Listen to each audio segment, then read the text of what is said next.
In other news, National's been accused of flip-flopping on a key policy before it's even been sworn into government. The criticism comes after John Key suggested National is warming to the idea of the so-called fart tax, despite having previously rejected it.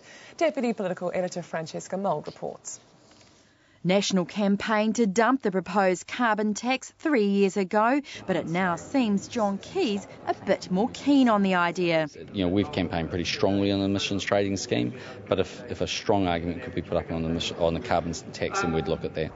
The emissions trading scheme caps pollution rates, so industries either stay under the limit or buy credits to compensate for breaching it. A carbon tax is a pollution tax, charging people more for using petrol, gas and electricity. This is what John Key thought of the idea last year. The problem with a tax is that it doesn't necessarily change behaviour, so we prefer a market-based solution, which is what an emissions trading system is. Nationals had to reconsider carbon taxes because of its support agreement with ACT, and it seems John Key's warming to the idea.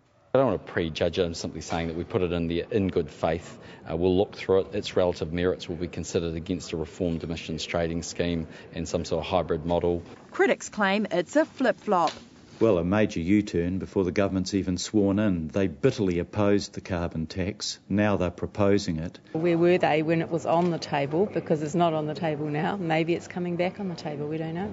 There's also concern the decision to review the emissions trading scheme is creating uncertainty, with millions of dollars of overseas investment in forestry being postponed. But John Key says it's vital to take time to get the scheme right, or the cost to all of us could be much greater. Francesca Mould, One News. And John Key will, of course, be sworn in as Prime Minister tomorrow before flying off to Peru for the APEC summit.